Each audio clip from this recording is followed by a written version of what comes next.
원하고 바라고 기도합니다. 이 찬양 함께 고백하겠습니다.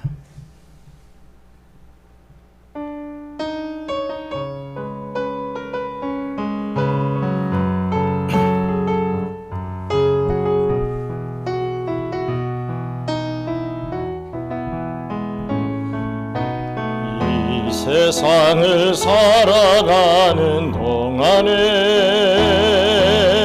나의 힘을 의지할 수 없으니 기도하고 낙심하지 말 것은 주께서 참 소망이 되심이라.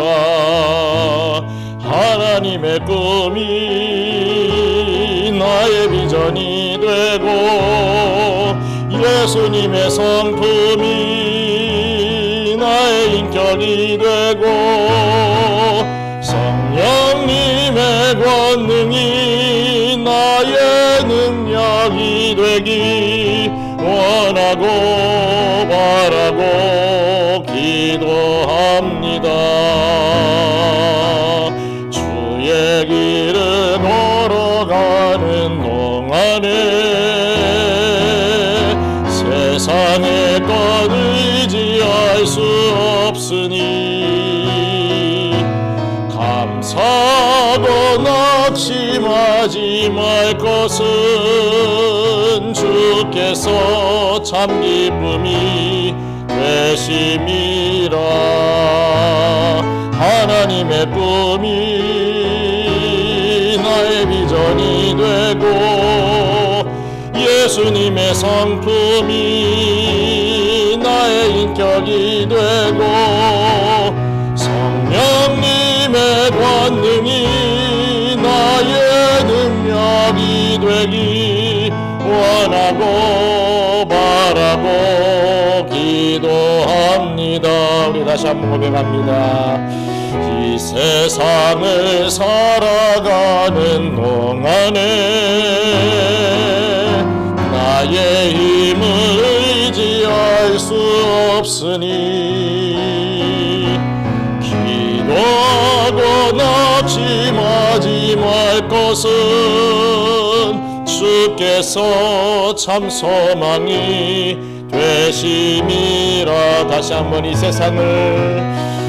세상을 살아가는 동안에 나의 힘을 의지할 수 없으니 기도하고 낙심하지 말 것은 주께서 참 소망이 되심이. 우리 다시 한번 고백하겠습니다. 이 세상을 살아가는 동안에 나의 힘을 의지할 수 없으니 기도하고 낙심하지 말 것은 주께서 참 소망이 되심이라. 하나님의 꿈이 나의 비전이 되고 예수님의 성품이 나의 인격이 되고 성령님의 권능이 나의 능력이 되길 원하고 바라고 기도합니다. 주의 길을 걸어가는 동안에 세상의 것 의지할 수 없으니 감사하고 낙심하지 말 것은 주께서 참 기쁨이 되심이라. 하나님의 꿈이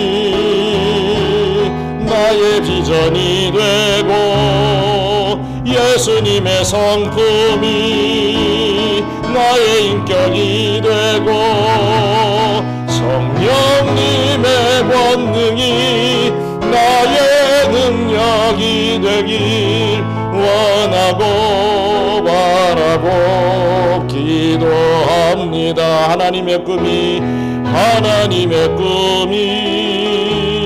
나의 비전이 되고 예수님의 성품이 나의 인격이 되고 성령님의 권능이 나의 능력이 되길 원하고 바라고 기도합니다. 원하고 바라고 기도합니다. 원하고 바라고 기도합니다.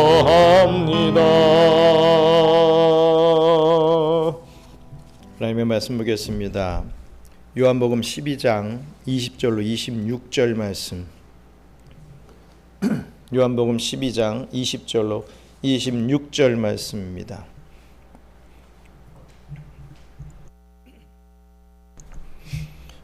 함께 우리 합독하도록 하겠습니다. 명절에 예배하러 올라온 사람 중에 헬라인 몇이 있는데 그들이 갈릴리 벳세다 사람 빌립에게 가서 청하여 이르되 선생이여 우리가 예수를 배웠고자 하나이다 하니 빌립이 안드레에게 가서 말하고 안드레와 빌립이 예수께 가서 여쭈니 예수께서 대답하여 이르시되 인자가 영광을 얻을 때가 왔도다. 내가 진실로 진실로 너희에게 이르노니 한 알에 밀이 땅에 떨어져 죽지 아니하면 한 알 그대로 있고 죽으면 많은 열매를 맺느니라. 자기의 생명을 사랑하는 자는 잃어버릴 것이요 이 세상에서 자기의 생명을 미워하는 자는 영생하도록 보전하리라. 사람이 나를 섬기려면 나를 따르라. 나 있는 곳에 나를 섬기는 자도 거기 있으리니 사람이 나를 섬기면 내 아버지께서 그를 귀히 여기시리라. 아멘. 오늘 그리스도의 영광이라고 하는 말씀으로 말씀을 증거하기 원합니다. 우리 예수님께서 이 6월절을 맞이하여 드디어 예루살렘 성에 입성하게 됩니다. 죽었던 나사로를 살리셨다는 소문이 파다하게 예루살렘에 퍼지게 된 터라 정말 많은 사람들이 예수님을 열렬히 환영을 했습니다. 종려나무 가지를 흔들면서 이 개선 이 장군을 맞아들이는 것 같은 그러한 환영을 했습니다. 당시 예수님은 산헤들린 공회원에 지명수배가 내려진 상황이었습니다. 하지만 워낙 예수님에 대한 이 환호도가 컸기 때문에 산헤들린 공회원들도 뭐 더 이상 어떻게 손을 쓸 수가 없었습니다. 그러나 예수님은 사람들의 기대와는 달리 어린 나귀를 타고 예루살렘으로 입성하시는 모습을 보여줍니다. 이것은 예언을 이루시기 위한 방편이었죠. 동시에 우리 예수님께서는 어떤 왕으로 오셔서 어떤 나라를 세우시는지를 보여주시기 위함이었습니다. 예수님은 어떤 왕이십니까? 예수님은 겸손의 왕이셨습니다. 그리고 동시에 우리 예수님께서는 서로 이 하나님의 나라는 서로를 섬기는 나라임을 보여주시는 그러한 모습으로 이 나귀를 타고 오신 것을 보게 됩니다. 하나님의 나라는 서로를 섬기는 그러한 나라다 이거죠. 이어지는 오늘 본문에서 우리 예수님은 당신의 영광에 대해서 말씀해 주십니다. 그래서 요한복음은 이 두 부분으로 나누게 된다고 말씀을 드렸는데 전반부를 이 표적의 책이다. 많은 표적들 나오고 있고 후반부는 영광의 책이다. 이렇게 이름을 붙이고 있습니다. 오늘 본문이 계시하는 그리스도의 영광에 대한 개괄적인 내용들을 통해서 함께 은혜를 나누고 함께 그리스도의 영광을 바라보는 은혜가 있게 되기를 주님의 이름으로 축원합니다. 먼저 그리스도가 영광을 받을 때를 말씀하고 있습니다. 그리스도가 영광을 받을 때 그것은 이 복음의 세계적 전파가 이루어지는 때를 얘기하죠. 우리 요한복음 12장 20절로 24절 말씀 같이 읽겠습니다. 명절에 예배하러 올라온 사람 중에 헬라인 몇이 있는데 그들이 갈릴리 베세다 사람 빌립에게 가서 청하여 이르되 선생이여 우리가 예수를 뵙고자 하나이다 하니 빌립이 안드레에게 가서 말하고 안드레와 빌립이 예수께 가서 여쭈니 예수께서 대답하여 이르시되 인자가 영광을 얻을 때가 왔도다. 내가 진실로 진실로 너희에게 이르노니 한 알에 밀이 땅에 떨어져 죽지 아니하면 한 알 그대로 있고 죽으면 많은 열매를 맺느니라. 아멘. 유월절을 맞이하여 예배하러 올라온 헬라인이 있었습니다.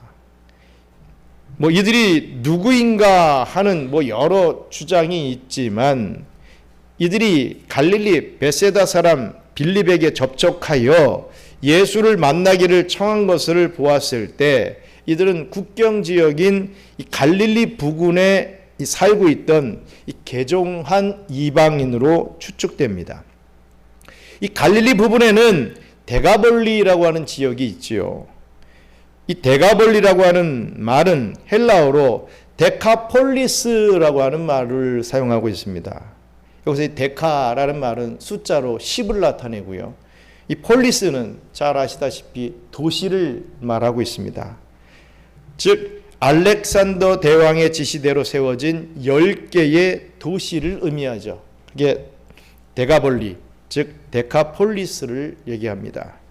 이 알렉산더 대왕은 지배지의 헬라어를 이용해서 이 피지배 지역에 헬라식 도시를 건설했습니다. 그리고 헬라인들을 그곳으로 이주를 시켰죠. 이때 이주했던 사람들이 여기 갈릴리 주변 데가볼리에 남아있게 된 것입니다. 이 데가볼리에 살던 헬라인 중에는 오랜 시간 가나안 땅에 살면서 유대교로 개종하는 일도 덜어 있었던 것을 보게 됩니다.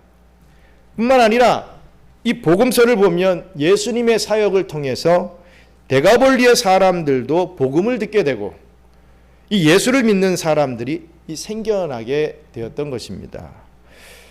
우리 마태복음 4장 24절로 25절이 그것을 증거하고 있습니다. 우리 함께 읽겠습니다. 그의 소문이 온 수리아에 퍼진지라 사람들이 모든 앓는 자, 곧 각종 병에 걸려서 고통당하는 자, 귀신 들린 자, 간질하는 자, 중풍병자들을 내려오니 그들을 고치시더라. 갈릴리와 데가볼리와 예루살렘과 유대와 요단강 건너편에서 수많은 무리가 따르니라. 아멘. 아무튼 이런 시대적 배경 속에 이 몇몇 헬라인이 어떻게든 예수님을 뵙고자 빌립에게 요청을 하는 장면을 보게 됩니다. 빌립은 안드레에게 어떤 헬라인들이 예수님을 뵙기를 원한다라고 하는 말을 전하고 결국 예수님께서 이 사실을 듣게 됩니다. 본문에서는 이 헬라인을 예수님이 만나셨는지 어찌셨는지는 밝히고 있지 않아서 자세히 알 수는 없지만 예수님께서 이 소식을 들으시고 하신 말씀이 중요한 것이죠. 뭐라고 말씀하십니까?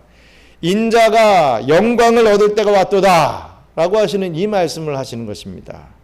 헬라인을 만났는지 안 만났는지 그것은 모르겠습니다. 하지만 예수님이 그 헬라인이 만나러 왔다, 만나길 원한다 라고 했을 때 분명히 그 말하는 것은 인자가 이제 영광을 얻을 때가 왔다, 이제 때가 되었다 라고 하시는 말씀을 해 주셨다는 것입니다. 예수님은 요한복음을 비롯한 복음서에서 자주 이 때에 대한 말씀을 하시는 장면들을 보게 됩니다. 먼저 요한복음 2장 4절 말씀 같이 읽겠습니다. 예수께서 이르시되 여자여 나와 무슨 상관이 있나이까 내 때가 아직 이르지 아니하였나이다. 물이 포도주로 되는 이 결혼식 장치에서 나하고 이제 상관이 없다. 왜? 아직 내 때가 되지 않았기 때문에 라고 하는 그런 표현을 쓰십니다. 아직 예수님의 때가 되지 않았다. 그 때가 되지 않았다라는 것을 밝히시죠. 요한복음 7장 6절 말씀 또 읽겠습니다. 예수께서 이르시되 내 때는 아직 이르지 아니하였거니와 너희 때는 늘 준비되어 있느니라. 내 때는 이르지 않았다. 하지만 너희 때는 이제 예수님이 가시려고 하는 십자가에 못 박히시고 이 부활하시고 승천하신 이 모든 이 과정들을 준비하는 그 너희 때는 늘 항상 준비되어야 된다. 이런 개념의 말씀을 하시죠. 또 요한복음 7장 8절도 읽겠습니다. 너희는 명절에 올라가라. 내 때가 아직 차지 못하였으니 나는 이 명절에 아직 올라가지 아니하노라. 아직 내 때가 되지 않았기 때문에 나는 예루살렘으로 올라가지 않을 것이다 라고 밝히시는 말씀이지요. 오늘 본문 이전까지 우리 예수님은 항상 자신의 때가 이르지 않았다 라고 밝히시는 모습을 보게 됩니다. 도대체 그때가 언제란 말이야 할 정도로 우리가 의문을 갖게 될 정도로 그때가 언제지? 라고 할 정도로 항상 내 때가 이르지 않았다. 내 때가 이르지 않았다. 아직 기다려라. 이렇게 말씀하신다는 거죠. 하지만 바로 이 헬라인이 찾아와서 예수님을 뵙고자 하니 예수님은 드디어 인자가 영광을 얻을 때가 왔도다 라고 현재 시제로 이 말씀을 증거하고 있습니다. 이제 드디어 때가 되었다는 것이죠. 구체적으로 그때가 언제일까요? 바로 예수님께서 십자가에 못 박히실 그때가 이제 도래했다. 이것을 말씀하고 있습니다. 이렇게 본다면 예수님이 얻으시는 이 영광의 때는 이방의 복음이 전해지고 그들이 예수께로 나오는 것과 연관이 있다라는 것을 캐치해낼 수 있어야 됩니다. 예수님의 복음이 유대인뿐만 아니라 이방인들, 이 헬라인들에게까지 증거되고 그들이 예수께로 나오게 되는 그 타이밍, 그때가 되었을 때 예수님의 때가 되었다. 영광의 때다. 이런 개념을 말씀하고 있는 것이죠.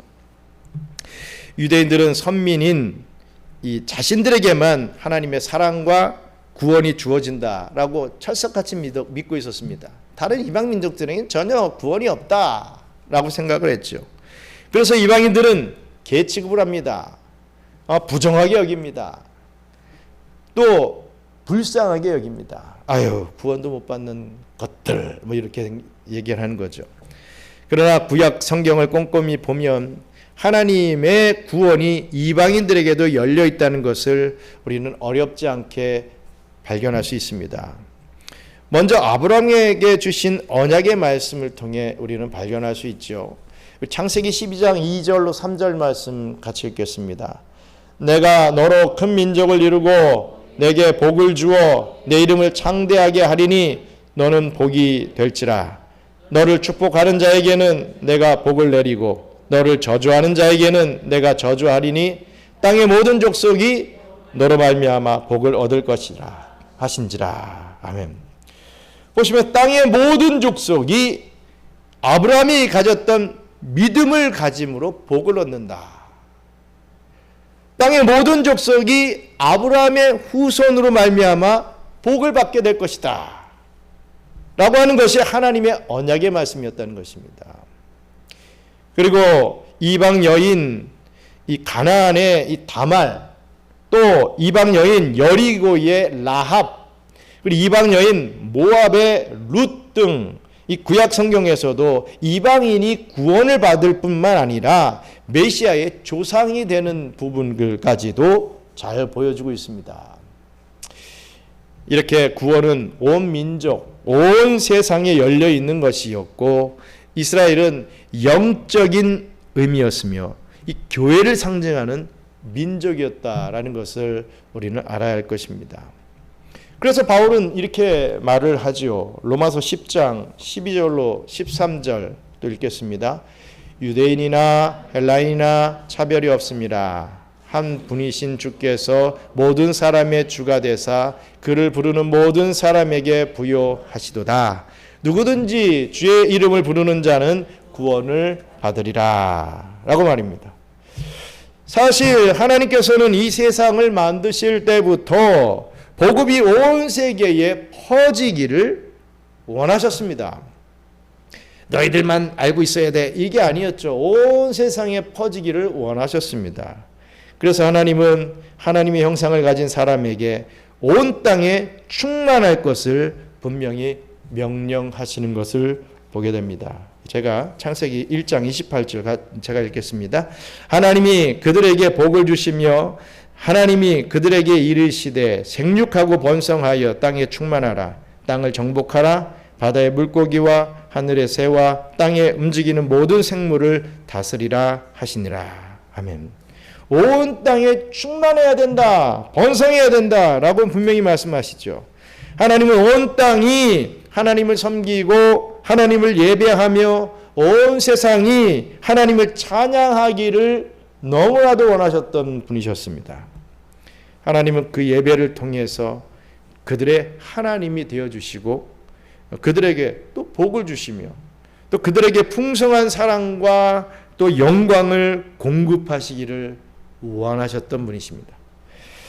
이 하나님의 뜻을 이루시기 위해 이 땅에 오신 분이 바로 하나님 형상의 본체이신 예수 그리스도이시다라는 말씀입니다.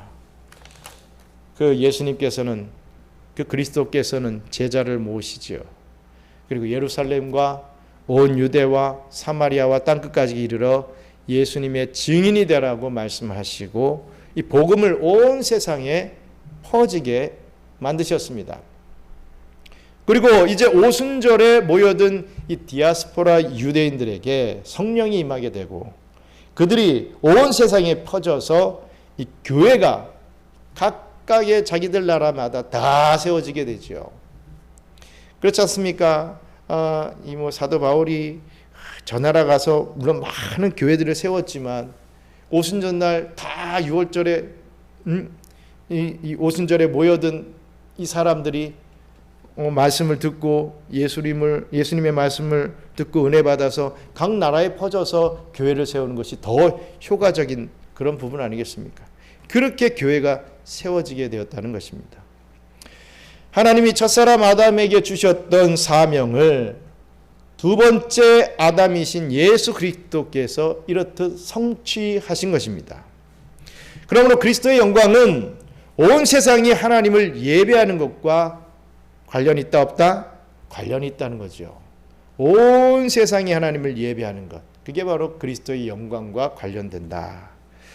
그리스도 안에 있는 우리가 온 세상을 향하여 복음을 선포할 때 그것은 그리스도의 영광과 관련된다라는 말씀입니다. 세계 곳곳에 선교사를 파송하고 교회를 세워 그곳에서 하나님께 예배 올려드리게 될 때 그리스도의 영광이 나타나게 되더라. 또 우리는 그 영광을 보고 누리게 되더라 라는 말씀입니다. 저는 30몇 년 전에 이곳 이 필리핀으로 단기 선교를 왔었습니다. 예전에 원로 목사님과 함께 제가 신학대학원 딱 들어가기 직전에 아마 2월, 3월 그때 왔었던 것으로 기억합니다. 그런데 이곳에서 우리 선교지에서 부르는 찬송들이 우리 선교사님들이 한국 찬송가를 이제 가르쳐 주셔서 우리 김영호 목사님도 그렇게 하셨지요. 한국 찬송가를 번역하여서 이들에게 가르쳐 주고 그들이 한국 찬송가를 자기들의 언어로 부르는 그런 모습을 보고 참 감격을 했습니다. 같은 멜로디의 찬송, 같은 내용의 찬송을 각기 다른 언어로 찬송을 할 때 피부색이 다르고 생긴 모습도 다르고 모든 것이 다르지만 한 하나님을 함께 예배할 때 느껴지는 그 감격은 마치 이 천국의 기쁨을 맛보는 것과 같았던 것을 기억을 합니다. 저 하늘나라에서의 예배의 모습이 이런 선교지에서의 모습이 아닐까 저는 생각을 합니다. 요한계시록 7장 9절로 12절 말씀 같이 읽겠습니다. 이 일 후에 내가 보니 각 나라와 족속과 백성과 방언에서 아무도 능히 셀 수 없는 큰 무리가 나와 흰옷을 입고 손에 종려 가지를 들고 보좌 앞과 어린 양 앞에 서서 큰 소리로 외쳐 이르되 구원하심이 보좌에 앉으신 우리 하나님과 어린 양에게 있도다 하니 모든 천사가 보좌와 장로들과 내 생물의 주위에 서 있다가 보좌 앞에 엎드려 얼굴을 대고 하나님께 경배하여 이르되 아멘. 찬송과 영광과 지혜와 감사와 존귀와 권능과 힘이 우리 하나님께 세세토록 있을지어다. 아멘 하더라. 아멘. 이런 모습이 되지 않을까 싶습니다. 신옷을 입은 많은 사람들이 종려가지를 들고 다 모여서 천사들과 또 이 장로들과 이 내생물 주위에 있으면서 얼굴을 맞대면서 같이 찬송을 부르는 그런 모습이 되지 않을까 그렇게 생각을 합니다. 그러면 우리는 선교를 해야 되는 것이죠. 온 세계의 사람들이 예수님을 뵙고자 할 때 어떻게든 난 예수님을 만날 거야. 예수님을 뵈야 돼. 난 교회 나가야 돼. 이렇게 될 때 그때가 바로 그리스도께서 영광을 받으실 때가 되기 때문입니다. 그때가 이제 곧 도래하고 있다라고 하는 사실 앞에 다시 한번 여러분들의 준비와 여러분들의 신앙의 상태들을 재점검하시면서 특히나 이 선교지에 있는 저와 여러분들은 더 깨어 기도하면서 그날을 준비할 수 있는 그런 저와 여러분들 되시기를 주님의 이름으로 축원합니다.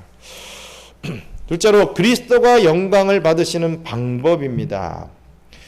십자가로 얻게 되는 생명을 통해서 우리 그리스도는 영광을 받으신다라는 것을 알게 되죠. 우리 요한복음 12장 24절 말씀 같이 읽겠습니다. 내가 진실로 진실로 너희에게 이르노니 한 알의 밀이 땅에 떨어져 죽지 아니하면 한 알 그대로 있고 죽으면 많은 열매를 맺느니라. 아멘. 예수님은 인자가 영광을 얻을 때가 왔도다 라고 이렇게 말씀하시고 갑자기 미랄에 대한 얘기를 해 주십니다. 하늘의 밀이 땅에 떨어져 어떻게 해요? 죽어야 많은 열매를 맺는다. 이게 요지입니다. 죽어야 된다 이거죠. 하늘의 밀이 썩는 게 아니라 죽어야 된다라고 분명히 말씀합니다. 하늘의 밀이 죽지 아니하고 그대로 생생하게 남아있으면 결코 열매를 맺을 수 없다라는 것을 부각하고 있습니다. 이것은 예수님께서 영광을 얻으시는 방법에 대해서 말씀하고 있습니다. 그러면 구체적으로 어떤 방법을 말씀하고 있는 것이겠습니까? 낮아져야 된다. 낮아짐의 영광을 얘기합니다.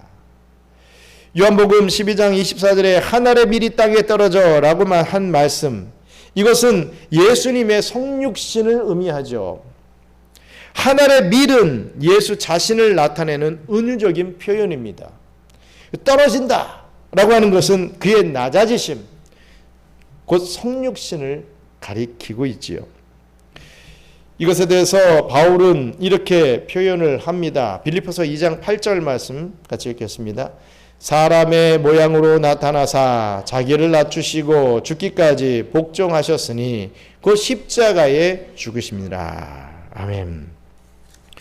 주님은 자기 백성을 찾아 자기 백성을 구원하시려고 이렇듯 낮고 천한 이 세상에 떨어지신 이 자기 비하를 가리켜서 인자의 영광이다 라고 분명히 말씀을 하고 있습니다.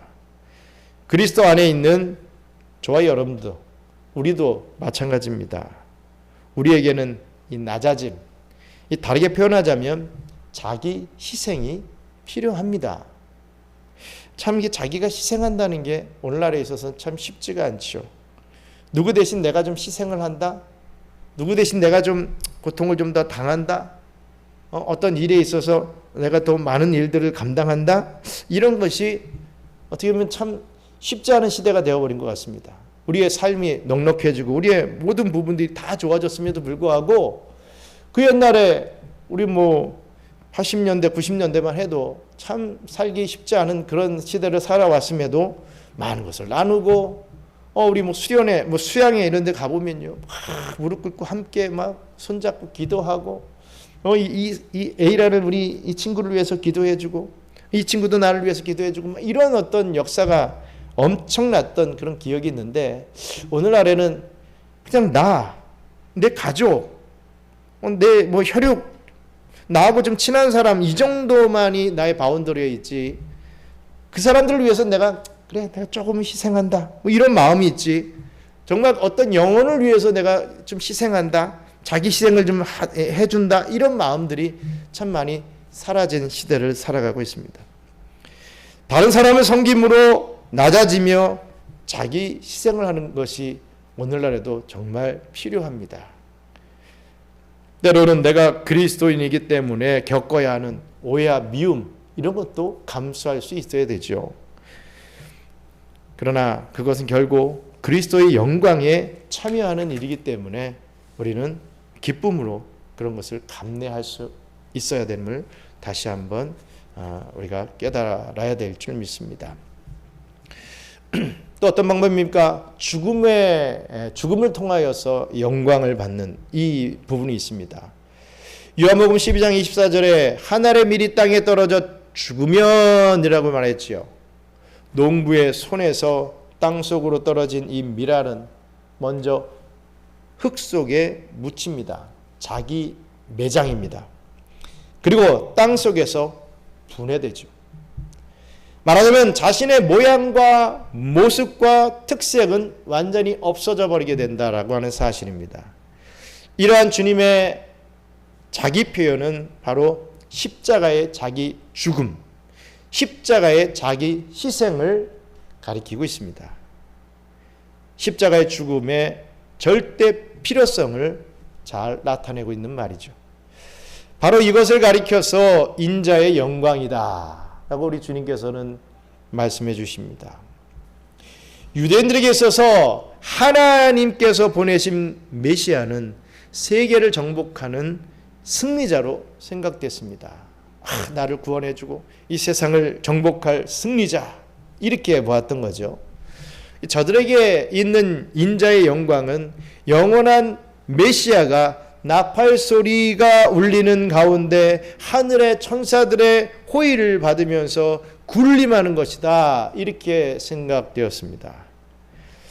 당시의 제국들에게는 정복한 여러 나라에서 이 전리품과 노예들을 이끌고 개선하는 그 승리의 장군들에게 영광이라는 개념이 상통했습니다. 이 영광이라는 말이 바로 독사라고 하죠. 영광이라는 개념이 상통했습니다. 그러나 우리 주님께서는 자신의 인류의 죄를 대신하여 십자가 형틀에 못 박혀 죽을 이 처절한 이 저주의 죽음을 가리켜 인자의 영광이다 라고 말씀하고 계시는 것입니다.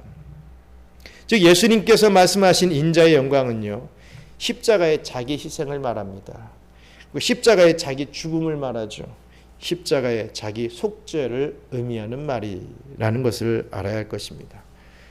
그래서 본문 우리 요한복음 12장 25절로 26절은 이런 말을 합니다. 같이 25절 26절 읽겠습니다. 자기의 생명을 사랑하는 자는 잃어버릴 것이요 이 세상에서 자기의 생명을 미워하는 자는 영생하도록 보존하리라. 사람이 나를 섬기면 나를 따르라. 나 있는 곳에 나를 섬기는 자도 거기 있으리니 사람이 나를 섬기면 내 아버지께서 그를 귀히 여기시리라. 아멘.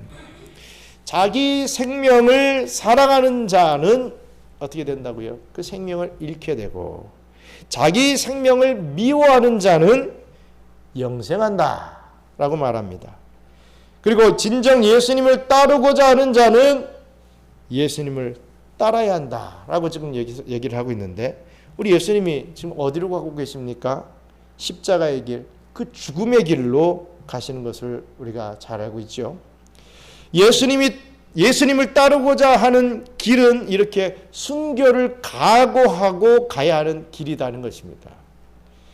그 길을 걷는 자가 결국 예수님이 계신 곳에 있게 된다는 것입니다.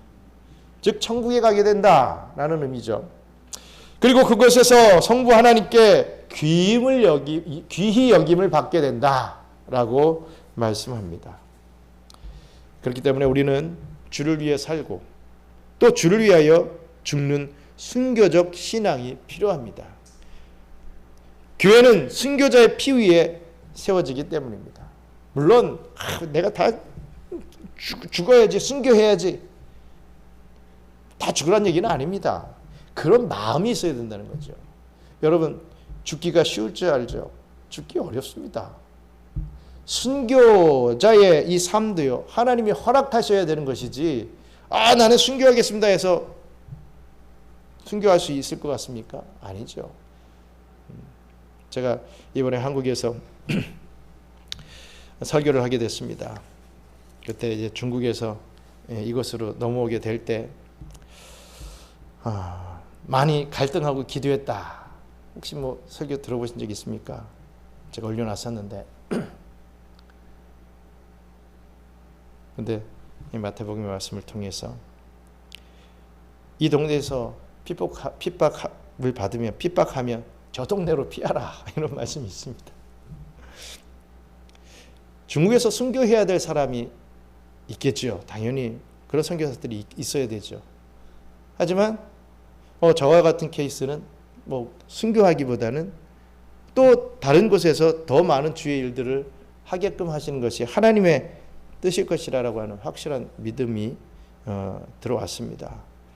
그래서 본부에 순종하며 제가 뭐 어떻게 뭐 필리핀으로 가겠다 이게 아니죠. 그냥 우선은 본부의 말씀대로 철수하겠습니다 라고 했을 때 하나님께서 이곳으로 보내주셨고, 이곳에서 중국에서는 할 수 없는 많은 이 사역들을 감당하고 앞으로 더 많은 일들을 감당케 하실 것을 믿습니다.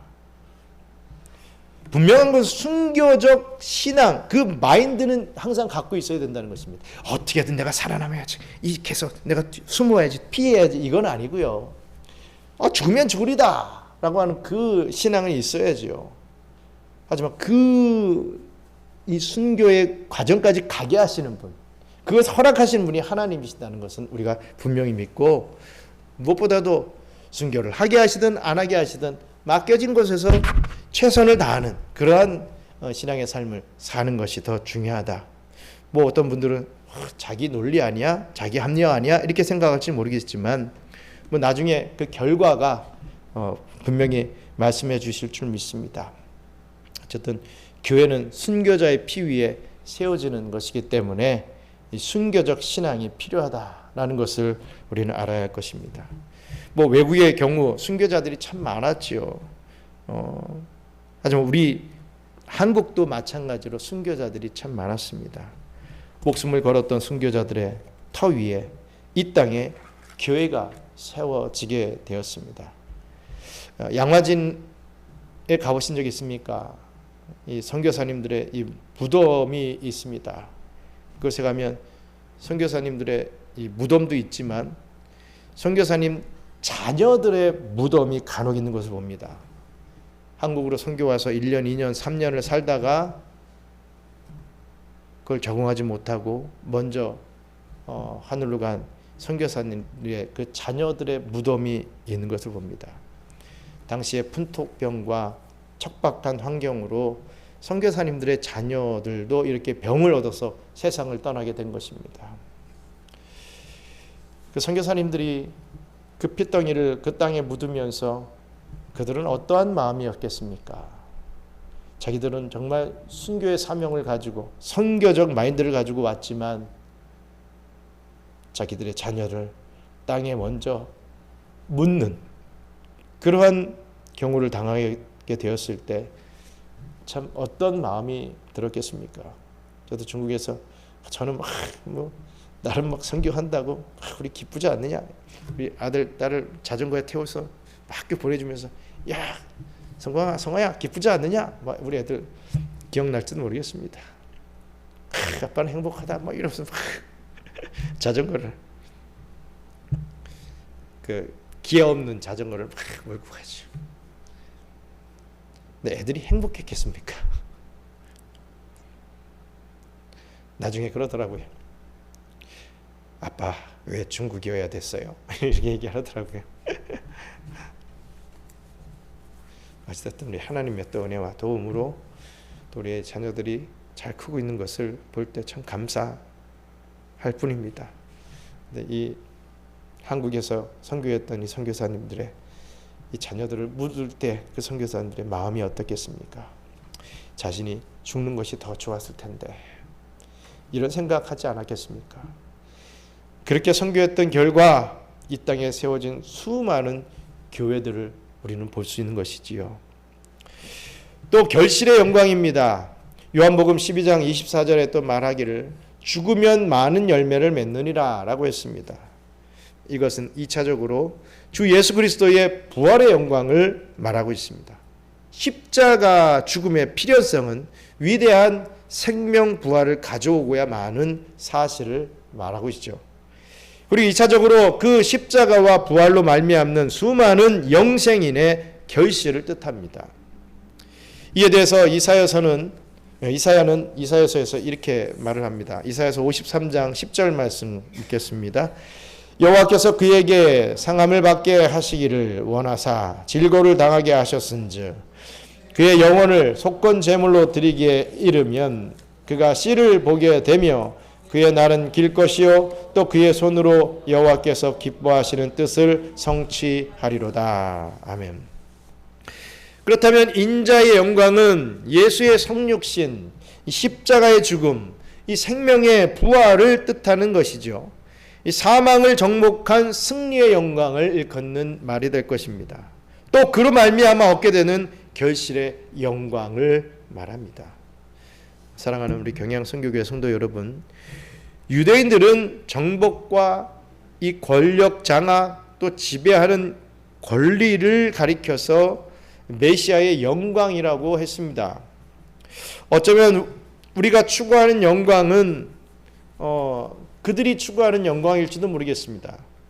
그러나 이 예수님은 정반대로 세상에서 낮아지고 십자가를 짊어지고 이 사망을 이기는 생명의 부활이 자기 영광이다 라고 말씀하셨습니다. 오늘 우리의 이 그리스도인 된 영광이 과연 무엇입니까? 사람 앞에 대우받는 것입니까? 필리핀 오니까 그것은 참 좋더라고요. 예전 있던 나라에서는 제 이 신분을 숨겨야 되고 항상 좀 뭐랄까요, 좀 불합리한 일을 당하고 그랬었는데 이곳에서는 목사, 선교사 하면 막 좋아해주고 막 이런 부분들 너무 어떻게 보면 좀 힐링이 되고 위로가 됐습니다. 사람들 앞에 대우받는 것 참 좋은 것이지만 그것이 그리스도인 된 진정한 영광일까요? 모이는 이 교회의 군중 앞에서 자기 이름을 드러내는 것, 그게 영광이겠습니까? 어떤 교권을 행사하여 뽐내는 것, 그게 영광이겠습니까? 사회에서 교회의 힘을 과시하며 권력 집단 일을 꾀하는 것, 그게 영광이겠습니까? 오늘날에 이 한국 교회 어떤 목사가 그런 짓을 하죠. 나라의 어떤 일들을 막 자기가 막 조종하는 것 같이 하면서 많은 사람들을 꿰어내서 참 이상한 짓거리도 많이 시키고 하는 것 같은데 그 아니라 이거죠. 결코 아닙니다. 그리스도인의 영광은 자기 희생입니다. 주를 향한 섬김이죠. 높아지고자 하는 자는 낮아지고 낮아지고자 하는 자는 높아진다. 죽고자 하는 자는 살고 살고자 하는 자는 죽는다. 이 얼마나 역설적인 진리입니까? 죽음을 통하여 영광의 결실이 옵니다. 자기 희생을 통하여 영광의 결실이 옵니다. 이것은 자연계나 영계의 공통된 하나님의 진리입니다. 이 진리를 따라 살아감으로 그리스도의 영광으로 보고 또 누리며 이 영광의 결실을 맞이하는 우리 경양의 모든 성도님들 되시기를 주님의 이름으로 축원합니다. 함께 기도하겠습니다. 말이 낮아져야 된다, 죽어야 된다, 자기 희생을 가져야 된다, 자기 부인을 해야 된다, 이런 얘기들을 참 입으로는 쉽습니다. 또 당연히 그래야지라고 생각도 하지요. 하지만 실전에 닥치게 되면 정말 쉽지가 않습니다. 왜 내가 이런 일을 해야 돼? 왜 나만 이래야 돼? 왜 나만 이렇게 힘들어야 돼? 이런 생각들이 앞서지 않겠습니까? 하지만 내가 지금 당장 조금 힘들어졌을 때 그것을 감내하면 앞으로 하나님께서 또 그것 열매를 통해서 더 많은 것으로 축복하실 텐데 라고 하는 어떤 그러한 이 마인드를 좀 소유할 수 있는, 그러므로 우리 교회가, 우리 경양선교교회가 사람이 많이 없습니다. 일할 자들이 그닥 많이 없습니다. 뭐 1인 3역할 뭐 이렇게 또 감당해야 되는 그런 일들도 있지요. 하지만 그럼에도 불구하고 그것을 좀 잘 감당해냈을 때 앞으로 하나님께서 어떤 열매를 베풀어 주실지를 다시 한번 기대하면서 하나님 일할 자들이 많아지고 주의 일들을 정말 힘있게 감당하며 기쁨으로 감당하며 정말 주님 맡겨주신 이 선교의 일들 또 이 교회를 세우는 일들을 더 잘 감당해 나갈 수 있게 해달라고 귀한 열매 결과들 하나 앞에 올려드릴 수 있게 해달라고 함께 기도하겠습니다. 감사합니다. 하나님 죽어야 된다, 떨어져야 된다, 낮아져야 된다, 자기 희생이 있어야 된다. 정말 그리할 때 우리 주의 영광이 드러난다 라고 하는 그 말씀 앞에 다시 한번 우리들을 되돌아보기를 원합니다. 나는 정말 낮아지고 있는가? 정말 나는 죽어지고 있는가? 정말 순교의 신앙으로 살아가고 있는가? 아니면 요리저리 살짝살짝 피하면서 어떠한 고통과 어떠한 이 안 좋은 이 힘든 일들은 다 피해가고 있지는 않은가? 정말 주의 교회를 세우는 데 있어서 내가 무엇을 감당하고 있는가? 내가 주의 이 선교를 위하여 어떤 일들을 하며 기도하고 있는가? 한번 우리가 다시 한번 되돌아보면서 정말 하늘의 미랄같이 우리 예수님처럼 그렇게 죽어지는 인생을 살아드릴 수 있게 도와주시고 그리할 때 얼마나 잘 살고 얼마나 큰 영광 올려드리는 열매를 맺게 되는지를 꼭 체험하는 우리 경영의 성도들 될 수 있도록 축복해 주시옵소서. 감사합니다. 하나님, 낮아지고자 하는 자가 높아진다고 하였습니다. 죽고자 하는 자가 살 것이라고 했습니다. 아버지 하나님, 이 역설의 진리를 우리가 다시 한번 붙잡고 나의 삶을 되돌아보며 정말 주님께서 기뻐하시는 섬김의 삶을 살아드릴 수 있도록 축복해 주시옵소서. 우리 경양선교교회가 2025년에 정말 미스바로 모이라고 하는 말씀을 통해서 계속해서 부흥 성장을 하게 해주시고 이곳에 많은 일꾼들이 함께 힘을 모아서 우리 이 필리핀 선교를 또 잘 감당해 나갈 수 있도록 우리 주님께서 축복해 주시옵소서. 아버지 하나님, 또 남은 3일을 또 살아가기를 소망합니다. 주일에 이 성전에 올라오기까지 주님 많이 죽게 하시고 많이 낮아지고 많이 섬기는 저희들의 삶이 될 수 있도록 도와주시옵소서. 감사를 드리며 모든 말씀 예수님 이름으로 기도드리옵나이다. 아멘. 주기도문을 마치겠습니다. 하늘에 계신 우리 아버지여, 이름이 거룩히 여김 받으시오며 나라가 임하시오며 뜻이 하늘에서 이룬 것 같이 땅에서도 이루어지이다. 오늘 우리에게 일용할 양식을 주시옵고 우리가 우리에게 죄 지은 자를 사하여 준 것 같이 우리 죄를 사하여 주시옵고 우리를 시험에 들게 하지 마시옵고 다만 악에서 구하옵소서. 나라와 권세와 영광이 아버지께 영원히 있사옵나이다. 아멘.